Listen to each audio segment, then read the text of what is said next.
Okay, so now we want to find the dimensions and the volume. And we're talking about what dimensions would result in a maximum volume for a rectangular solid, also known as a prism. This one has a square base. Let me see if I can embarrass myself and try to draw that. Oh, just for fun. Okay. Yeah, well, I'm trying to draw that and make that a little bit silly. Okay, well, there's my attempt. Anyway, so now we're going to again use substitution and differentiation to answer this question. Okay, well, there is a formula for surface area of a prism, and it's about double the area and 4 times a typical length times width.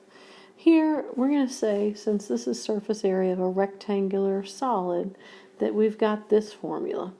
Double x squared plus 4 times xh.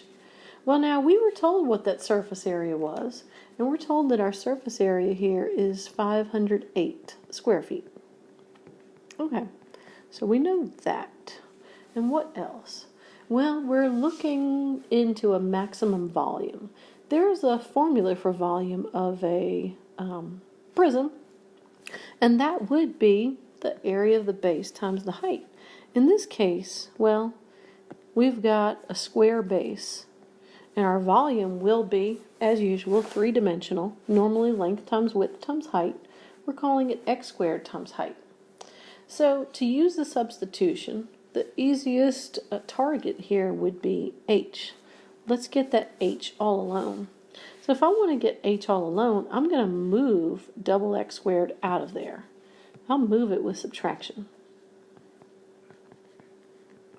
Then, well, h is getting there. Let's move that 4x out of there.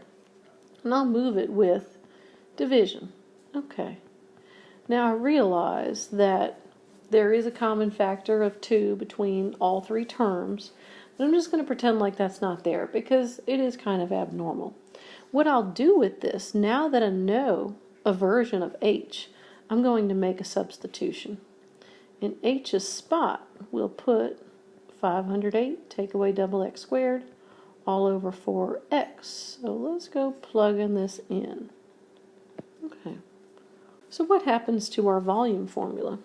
We then have that v is going to be x squared times another version of h.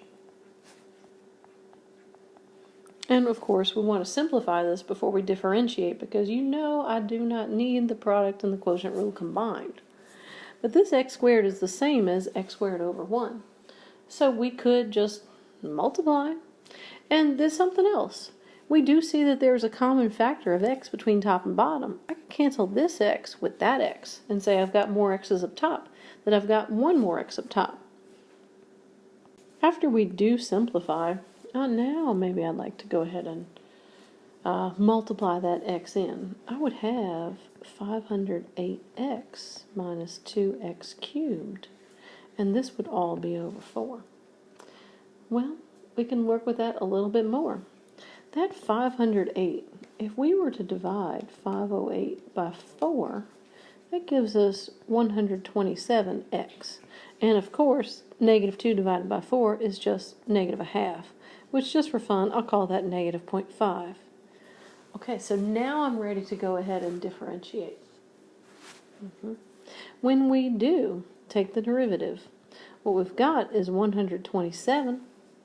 And then this 3, we pull that out front and multiply that times the negative 1/2. That's negative 1.5. And we drop the power. What we'll do with that is we're going to set it equal to 0. Now we are looking for a critical number. We're also looking for the dimensions.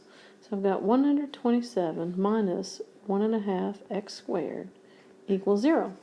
Of course, we'll move that 127 over with subtraction. And then we'll undo multiplication with division. 2 negatives cancel. We end up finding that x is going to be about 84.67-ish. If I round a little too soon, we'll take the square root.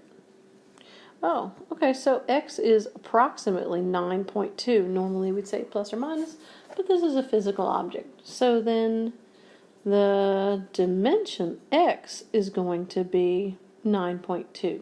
Okay. Now, if we look back at that silly picture, so we would know that one of these distances, say the length, was going to be 9.2. And we also know that, say, the width is going to be 9.2. Well, we're wondering about the other one, about the height. So we would have to plug that back in. When we do plug in that 9.2, so we've got 508 minus 2 times the square of 9.2, all divided by 4 times 9.2. Well, following the proper order of operations, the exponent, then we multiply, we take care of the top separate from the bottom, we find that that height is also 9.2. Okay, well, if we look back at another version of a silly drawing here, we've got 9.2 for the length, 9.2 for the width, and 9.2 for the height. As for what is that volume, if we multiply 9.2 times 9.2 times 9.2, or plug into our formula for V from the beginning, we find that that volume is approximately 778.69 square units here, square feet. Oh my goodness, cubic feet. Excuse me. All right, well now we could verify that this really is a maximum. If we think back to our critical number was 9.2. And we could test some value less than 9.2 and some other value greater than 9.2 at random. Let's just say I wanted to plug in, say, 7 and something bigger than 9.2. Excuse me, say 11. Okay, well, at long last, this was our derivative. And if we go plugging a 7 in, well, I'm not sure really what that is. Let's find out. That's 127 minus 1.5 times the square of 7. The square of 7 is 49. 1.5 of that, I don't know. It's going to be some. Let's calculate. Our brain power is diminishing. Probably need a milkshake. Okay, well, that's about 127 minus 73 and some. What it is, it's really just positive. Okay, good. So now we know that this function was increasing to the left of 9.2. Let's check out to the right. We suspect it will be decreasing. If we plug in 11, we got 127 minus 1.5 times the square of 11. Well, 11 squared is 121. 121 times 1.5 negative. That's a lot. 127. The crowd's going wild. The point is, this is negative. So, we really do find that our function is decreasing, and there would be a maximum. Well, our task has concluded. We found all of our dimensions, we found the volume, and for our volume to be a maximum, we had to be dealing with a cube. The end.